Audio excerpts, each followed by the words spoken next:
Assalamu alaikum. We are going to study about ecology. This is an important topic for preparation for zoology as an optional, as well as for general science and ability. And ecology वैसे भी important है because it is related to the climate and environment, and it is, the hot topic. So for the zoology students, I will also be, um, highlighting the MCQs. अगर आप ये PPSC या FPSC के लिए जो है one paper exam के लिए तैयारी करना चाह रहे हैं, so this will help you revise. So we will be covering, and for the CSS students, ecological concepts, interaction concepts, and components of ecosystem, food chain, food web, biogeochemical cycle, forest, biome, wildlife conservation management, environmental pollution, greenhouse effect, acid rain, global warming और climate change.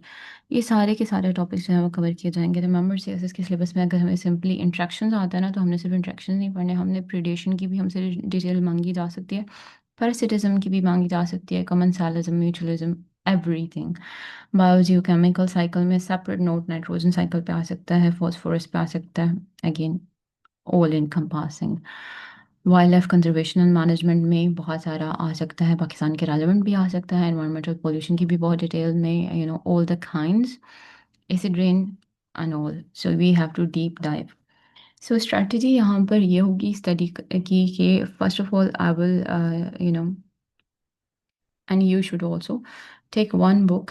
चाहे zoology की book ले लें जिसमें सारे topics हों, सारे chapters हों, या आप इकोलॉजी की कोई किताब ले लें सेपरेटली, या आपके पास अगर कोई ऑलरेडी लोकल ऑथर की अवेलेबल है तो वो भी ठीक है. आपने इकोलॉजी की किताब लेनी है, उसके बाद आपने देखना है उसमें ये जितने टॉपिक्स हैं उनको आपने कवर कर लेना है कि आपकी बेस जो है वो कवर हो. उसके अलावा द एक्स्ट्रा मटेरियल वो थोड़ा सा सर्च होगा, और उसमें हम ऐड करते जाएंगे फर्दर, ताकि हमें वो शुरू से ज़ीरो से नोट्स नहीं बनाने पड़े, because that would waste a lot of time. So this is going to be strategy. I will also be sharing some notes in group as well. और उसके अलावा ये होगा कि next time one ever you are reading newspaper और something, so वहाँ पे ecology के रेलिवेंट कुछ भी आएगा ना, तो आपने अपना बेस लाइन जो डाटा आप बनाओगे उसके अंदर आपने डाल देना है. Since I am using book in soft form, मेरे पास डाउनलोडेड में पड़ी हुई है, तो मैं अपने नोट्स और सेपरेट वर्ड फाइल में बनाऊंगी. And this is going to be a study with me session. It is not me teaching you, it's all about just having someone by your side as a study companion. So ecological concept के लिए the book that I will be using is India की ये book है. इसमें बहुत अच्छा material दिया हुआ था, so I use this. So this is going to be lecture 1 of ecology or zoology. बिस्मिल्लाह. सो इसमें हम पढ़ेंगे इकोलॉजी के बारे में, उसकी टाइप्स के बारे में, इसकी अहमियत के बारे में, बायोस्फीयर, लिथोस्फीयर, हाइड्रोस्फीयर, एटमॉस्फेयर के बारे में. इकोलॉजी ऑफ इंडिया हम स्किप कर देंगे. स्टार्टिंग फ्रॉम इंट्रोडक्शन, इकोलॉजी होती क्या है? Ecology is defined as branch of science that studies the relationship between organism, इनका हैबिटेट, और living and non living factors involve in these habitats. If you want to make notes, you can simply take out a register and start writing. Ecology वो science की branch है जिसमें हम ताल्लुक़ के बारे में पढ़ते हैं, जानदार, उसके मस्कन और तमाम जिंदा और बेजान अनासर जो कि उस मस्कन के साथ इन्वॉल्व होते हैं. अब साइंटिस्ट रीटर पहला बंदा था जिसने इस्तेमाल किया लफ्ज़ इकोलॉजी का. इकोलॉजी दो ग्रीक वर्ड से लफ्ज़ आया. ओइकोस का मतलब होता है होम या हाउस होल्ड या ड्वेलिंग प्लेस, एंड लोगोस का मतलब होता है द स्टडी ऑफ. तो हम बेसिकली स्टडी पढ़ रहे होते हैं of organism in relationship to their environment. Then we have जो क्रेडिट जो दिया जाता है अक्सर, वो दिया जाता है अर्नेस्ट हाइगल को. ये वही शख्स है जिसने थ्री किंगडम क्लासिफिकेशन में जो थर्ड किंगडम है वो दी थी.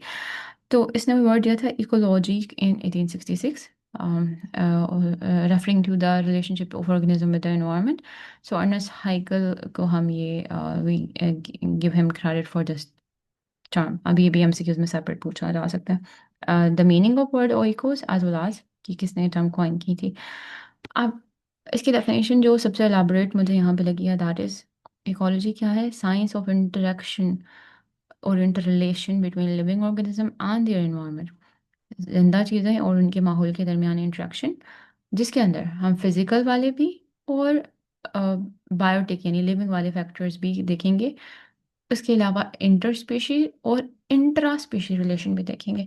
अब यानी it is all about science, जिसमें हम we are studying organism, their relationship to their environment, including environment या उनके habitat का biotic factor, abiotic factor, same species के दरमियान में किस किस्म के ताल्लुकात हैं, like intra species as well as inter species, मुख्तलिफ स्पीशीज़ के दरमियान में किस तरह के ताल्लुकात होंगे, हम उसके बारे में भी पढ़ेंगे। तो ये एक और इनकम्पासिंग जो है डोमेन है। Intra species is all about कि एक ही स्पीशीज़ के अंदर किस तरह का उनके आपस के ताल्लुकात हैं। लेट्स से कि अगर हम ह्यूमंस को एज अ स्पीशी कंसिडर करें, so how humans as a species they behave towards one another, that is intra species. whereas inter species is all about how different organisms behave और वो किस तरह से उनका आपस में ताल्लुक होता है। लेट्स से कि अगर हम ह्यूमंस एंड डॉग्स का देखें, तो we know that we have very friendly relations. People keep dogs, they love dogs and all, तो domesticate भी कर देते हैं and all. So it's all about that. अब इसमें जो हमने याद रखना, दैट इज़ यूजीन ऑडम। यूजीन ऑडम को हम कहते हैं फादर है ऑफ मॉडर्न इकोलॉजी। अब इसको याद कैसे रखना है? यू इज़ ट्रू जीन, कहते हैं ना, किसी की असलियत देखनी हो तो इसका इन्वायरमेंट में उसके साथ रहना पड़ता है। So it's all about Eugene. या दूसरा तरीका इसका ये तरीका है, ecology starts with E, Eugene also starts with E. Ecology में भी जी आता है और यूजीन में भी जी आता है। सो यूजीन इकोलॉजी का मॉडर्न इकोलॉजी का फादर है। ऑडम इस तरह से याद रखना, Adam father of all mankind. So Eugene Adam या Odum is the father of modern ecology. Then we have इसकी बाकी definitions नहीं देखनी, we'll just focus on what is truly relevant. Okay, फिर हम बात करते हैं इकोलॉजिकल हायरार्की। हायरार्की आपको पता है स्टेप बाय स्टेप जो है एक सीरीज होती है या लेवल्स होते हैं। तो ये जो इकोलॉजिकल लेवल ऑफ ऑर्गेनाइजेशन है उसको ही को हम इकोलॉजिकल हायरार्की भी कहते हैं। इसका जो बेसिक यूनिट है वो क्या है? इंडिविजुअल ऑर्गेनिज्म है। इंडिविजुअल से स्टार्ट होगी, species, population, community, ecosystem, biome and biosphere. Individual, species, population, community, biome, biosphere. अब लेवल जो है इसके वो फ़र्क होते हैं, इनकी इनसाइड डिफरेंट होती है। अब इसमें दो सब डिविजन की बात होगी, ऑर्टिकोलॉजी, साइनिकोलॉजी। zoology स्टूडेंट्स ने पहले पढ़ा होगा। Autecology is all about one, A is the first alphabet, right. So autecology में हम स्टडी करते हैं कि किस तरह से एक इंडिविजुअल की हम रिलेशनशिप स्टडी कर रहे होते हैं to their to its environment. यानी अगर हम सिर्फ एक ख़ास प्लांट की बात कर रहे हैं या किसी ख़ास दरख्त की बात कर रहे हैं और हम देख रहे हैं कि उसका उसके माहौल का उस दरख्त के ऊपर क्या असर हो रहा है, so then we will say that we are studying the ecology. However, if we are studying about a particular community और डिफरेंट ग्रुप ऑफ ऑर्गेनिजम्स जिसमें मुख्तलिफ किस्म की स्पीशीज आ रही हैं, तो फिर हम कहेंगे सिनेकोलॉजी है। So autecology deals with the ecology of individual species और इसकी पॉपुलेशन, क्योंकि पॉपुलेशन में भी सेम स्पीशीज होती है, including the effect of other organism and environmental condition on a stage of every life cycle. Sorry, every stage of its life cycle. So ऑर्टिकोलॉजी क्या है? ऑर्टिकोलॉजी में हम इकोलॉजी पढ़ें एक इंडिविजुअल स्पीशी की और उसकी या उसकी पॉपुलेशन की, जिसमें हम ये भी देखेंगे, लेट्स से इसमें हम देखते हैं कि हम डियर पॉपुलेशन की बात करें।